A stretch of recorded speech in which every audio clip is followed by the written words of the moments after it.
Muraho neza, mwiriwe neza aho muri hose, mwebwe mudukurikira, bari kudukurikira cyangwa se baduteze amatwi mu gitondo, mwaramutse neza. Ni Odi Media TV. Ngende Khadija nakiriye umuvandimwe ni Wakabe Mubaya. I'm Dr. Real Lion Original Mubaya. Onde hari amazina umuntu yumva akahita avuga ko uyu muntu ari Mubaya. Azo ko kuri Mubaya cyangwa hari undi muntu Mubaya uri behind. Mubaya ni izina rirerire. No kurisobanura bizasaba ibisobanuro birebire. Ariko no kuvuga ngo hagati yanjye n'uwahoze ari umukunzi wanjye cyangwa umufasha wanjye, ubu no kuvuga ngo byari MM. Hagati aho rero haje kuvamo Mubaya. Icyo nicyo gisobanuro cya Mubaya kabisa. Okay. Yeah. Aho ngaho ndafata cyane. Hanyuma njyewe nsanzwe mfite amatsiko buriya namye nkubona kuva nakwinjira mu ruganda rwa media. Yeah. Hashize almost 7 years cyangwa se imyaka 7. Umaze imyaka ingahe mu muziki? Kuva watangira muzika, indirimbo ya mbere washize hanze cyangwa se kuva watangira guhanga, umaze imyaka ingahe mu muziki? No kuvuga ngo umuziki nkumazemo ubuzima. Ubuzima bwanjye bwose. No kuvuga ngo nagiye kwikanga nyine ndi umwana muto sanga ndaririmba. Finally naje gusanga nisanga noneho ndirimba no mu magurupe atandukanye. Amagurupe rero yaje gusenyuka biba ngombwa ko ngewe ndirimba nkanjye.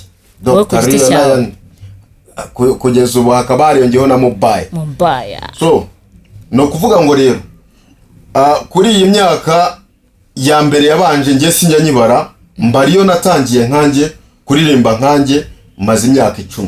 Guhera 2016 nibwo natangiye kuririmba ku giti cyanjye yewe Dr. Real Lion. Ndi kumva umazemo imyaka ntago ari mikeya ariko none ntago ari myinshi.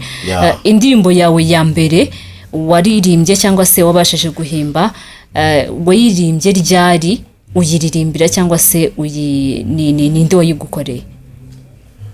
Indirimbo naririmbye nkanjye naririmbye nkiririmbira muri groupe yitwaga Boda Guys. Boda Guys rero yari groupe ya Kagitumba, yari irimo abavandimwe batandukanye, nyuma biza kurangira tuba abantu babiri. Nyuma yuko rero twari babiri, groupe twari turimo yaje gusenyuka 2012 uhereye tukiri abana bato muri 2007. Nibwo mwatangiye kuririmba nka groupe? Ariko gutangira nkanjye ubwanjye natangiye muri 2016. Bivuga ngo maze imyaka 10 ndirimba nkanjye Dr. Real Lion aka Mubaya. Indirimbo watangiriyeho yitwa? Indirimbo natangiriyeho icyo gihe yitwa Ifaranga. Cyangwa se Sente mu Kigande. Nandi mazina kuko iri mu ndimi nyinshi. Iri mu ndimi nyinshi. Pesa, Ifaranga, Sente. Ibintu nk'ibyo. Ariko mu gutangira nkanjye ndirimba noneho byanyabyo. Ndirimba nitwa nge natangire ku ndirimbo yitwa Tsinda Dutahe. Tsinda Dutahe. Iyo ndirimbo niba nibuka neza ni indirimbo wahimbiye equipe yo mu Rwanda Sunrise. Iyo ndirimbo yitwa Tsinda Dutahe yari indirimbo naririmbiye Sunrise, na ndetse ko kiganiro naringiranye no wahoze ari meya w'akarere ka Nyagatare witwa Mupenzi. Ahita ngarura mu muziki icyo gihe byasaga naho umuziki ntakirimo kuwukora bitewe nuko groupe narimbagamo yari yasenyutse. Uhita ucika intege? Urebye ntago nacitse intege, ariko nanone byasaga naho nahagaze nyirimo gutekereza aho nzabihera. Nibwo nahuye na meya ahita ambwira ati wowe iryo nitara wakingiranye. Nyuma yuko rero ambwiye ko nakingiranye itara, nahise noneho natse itara ryanjye ntangirana n'indirimbo yitwa Tsinda Dutahe cyangwa se Sunrise, kuko niyo ndirimbo nahise ntangiraho nyine ntangira nitwa nge, niyo ndirimbo mbese abantu bamenyeho nkanjye ku giti cyanjye. Tsinda. Okay, kuva ubwo turagaruka kuri muzika umaze gushira hanze cyangwa se indirimbo umaze gushira hanze dukuyemo izo wanditse utarashira hanze. Niba wibuka neza, niba like nta gushaje ubwonko buracyakora fresh urabwira umaze gushira hanze imizigo ingahe iri hanze yabi amashusho cyangwa se iziri mu majwi zitarakorerwa amashusho? Iziri mu majwi zitarakorerwa amashusho ziragera mu ndirimbo 20. Izo tuzi hanze, I mean iz'abantu bazi. Iz'abantu bazi rero zo ni nke, zishobora kuba zigera muri 12. Okay. Uhereye kuri Tsinda Dutaye, kugenda kuzamuka kuzagera kuri Fata, kugera kuri Hapo Sawa, ntirengagije indirimbo nakoreye RBA yitwa Urubuga rw'imikino. Niyo abakunzi b'urubuga rw'imikino ndirimbo abenshi barayibonye, na ndetse RBA iyo ndirimbo yarayakiriye narayihaye. So ubu rero nkaba ndi ku ndirimbo yitwa Ibaruwa fatanyije na Dan B. Alright. Aho ngaho rero ungereje ahantu nashakaga ko tugera nyirizina cyo kitwicaje hano, ubwo twagira ngo tubanze tubwire abafana bacu, abakunzi ba Odd Media TV, abakunzi ba Dr. Real Lion aka Mobaya, batubwire ndetse nabo ibyifuzo byabo. Ariko hagati aho ngaho iyo yari nka introduction kugira ngo tugire gutya tubinjize neza mu kiganiro uyu munsi, cyangwa se muri aka kanya urimo ukomoje ku ndirimbo yitwa Ibaruwa. Wari watubwiye yuko udufitiye undi muzigo ariko tayari twagira ngo uducire ku mayange. Iyi ndirimbo yitwa Ibaruwa ni indirimbo bwoko ki muri makeya? Iyi ndirimbo yitwa Ibaruwa ni indirimbo nakoranye na Dan B. Isaha ku isaha ndayiha abanyarwanda, ndayiha abakunda umuziki nyarwanda, ndayiha abakunze umuziki nyafrika. Bivuze ko ni indirimbo yo kubaka imiryango. Okay. Hari igihe abantu bavuga bati imiryango muri no minsi irimo irasenyuka cyane. Ariko niyo wawe waba warasenyutse, ntabwo ubujijwe kuba wakubaka indi miryango ukayunga, hanyuma imiryango ikubakika, igihugu kigakomeza kikaba igihugu kabisa cyubakiye ku muryango uhamye muzima. Ni harimo ese iyo ndirimbo hari yaba ari inkuru ya nyayo cyangwa se ni message washaka guhereza abakunzi bawe bigendeye ku byo ugenda ubona mu buzima bwa buri munsi? Iyi ndirimbo urebye ishingiye ku nkuru ya nyayo, kuko no mu ndirimba ndabwira ngo mbabwire inkuru itari ikinyoma. So ubivuga ko rero indirimbo ni indirimbo ishingiye ku nkuru ya nyayo, kandi ishingiye uko igihe tukibona muri no minsi. Bivuga ko rero ari indirimbo ndimo kuririmba na Dan B mugenzi wanjye, tugamije kubaka imiryango no kuyunga. Hanyuma iyo nkuru uraza kwihangana, nge ntago njye mbaza gakeya. Iyo nkuru twavuga cyangwa se iyo ndirimbo ni y'ubuzima bwawe bwite cyangwa se ni buri hanze y'ubuzima bwawe? Ni inkuru iri hanze y'ubuzima bwanjye, ariko benshi bazayibona hariho n'igihe bashobora kuyisanisha n'ubuzima bwanjye, bitewe n'uko nayiteguye ibyo bintu bitaraba ariko byaje kuba. So bivuga ko rero mbese ni inkuru ikomeye, kandi navuga ngo ni inkuru ibabaje ariko nanone yunga imiryango. Ifite ubutumwa. Ni inkuru ifite ubutumwa. Atari bwa bundi bw'abandi. Abandi ntari buvuge nje ntabwo. Oya muvuge ntacyo bita. We mutsinda ntacyo. Ndirimbo ifite ubutumwa. Ifite ubutumwa. Kuri ka. Oya. Okay, wait, turi kuri Odd Media n'ahandi. Okay. Tukiri kuri iyo ndirimbo, hari izo message cyangwa se ubwo butumwa washakaga gutambutsa bw'iyo nkuru yabayeho, si wa mugani, si inkuru mbarirano, ni true story nkuko babitubwiye. Ese hari utubwiye ko atari wowe, sibyo? Ariko burya hari n'undi ushobora kuba afite iyo nkuru isa nk'iyo ngiyo, akazabigira ikibazo avuga ati yaranginjiriye se, urumva bigashobora kuba byateza amakimbirane. Hari uburyo bimanaginze ku buryo bidashobora kugira icyo bigutwara cyangwa se biguteranyaho n'abo bantu.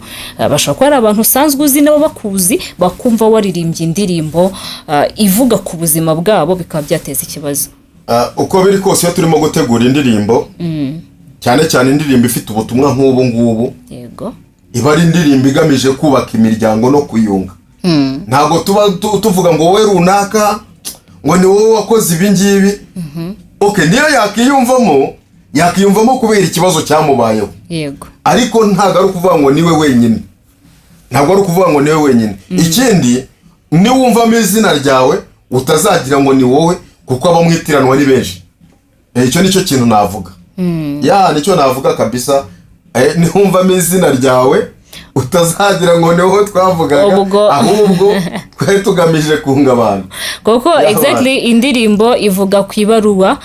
Urumva ni ibaruwa. Ubwo urwo rwandiko uzarubapfundurira cyangwa se hari icyo ushaka kudupfunduriraho gake cyangwa gafiseke karacyapfundikiye tugahishira abanyarwanda. No kuvuga ngo indirimbo n'ubundi iyo turimo kuyikora iyo dushatse ibaruwa turayipfundura. Dushobora kutayifungura yose ariko tugafunguraho akantu k'inyuma.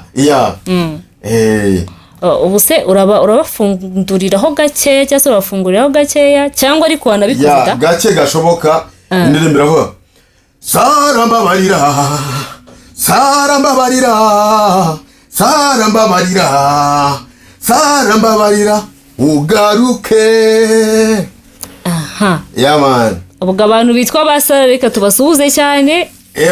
Sara. Umuntu wese witwa Sara ntiyumve ko ari we tuvuze niba yarahuye n'ibyo bibazo. Arundi bitiranwa. Umenye ko hari basara benshi. Kabisa. Lion yarabiririmbye ariko yabirimbye agamije gutanga ubutumwa bwo yirefuye kuri iryo zina kubera ko ari ryari mu bangokera. We never know.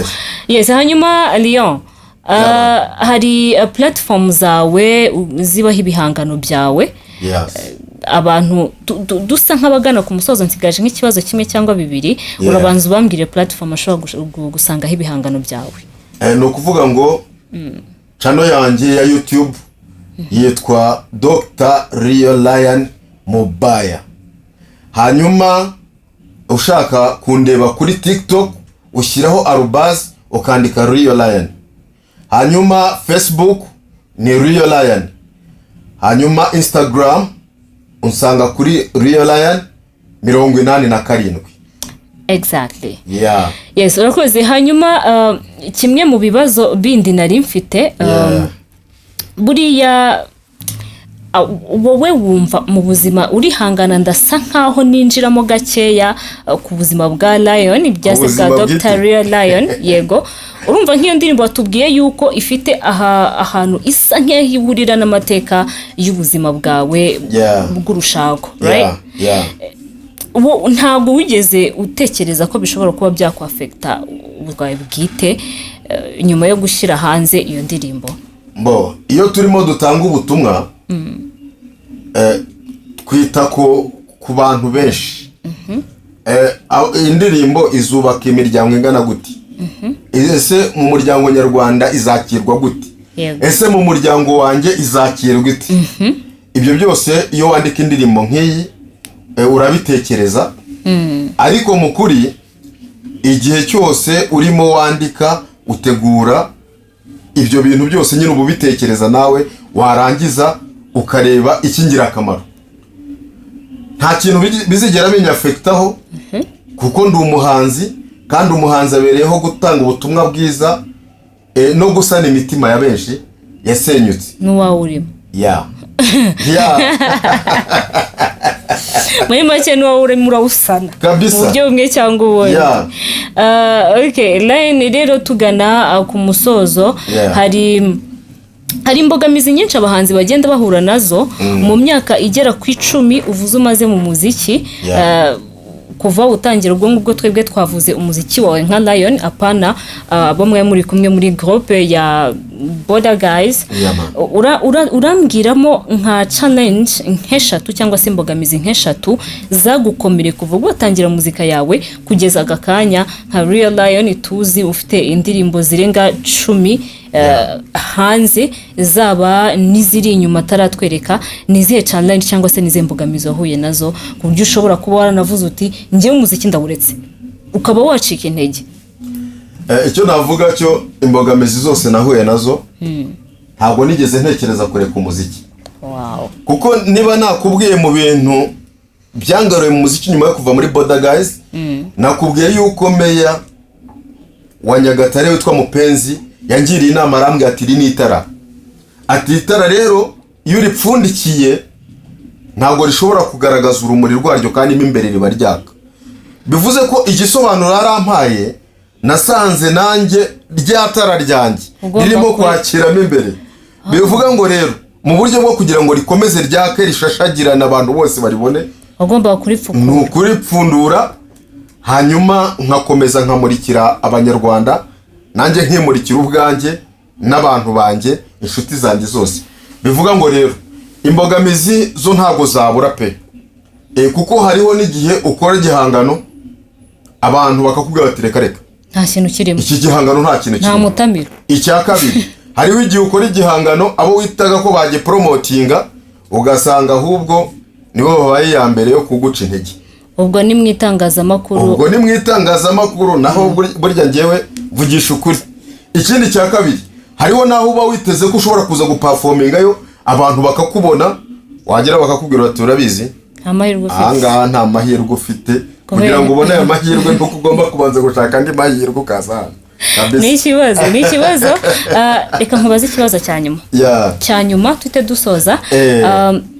Ni uwuhe muhanzi uba wumva ufite inyota yo kuba wakorana nawe, ku buryo ufite amahirwe yo kuvuga ngo ndifuza kuba nakorana nawe, akaguha collabo, wavuga uti mu Rwanda cyangwa mu mahanga?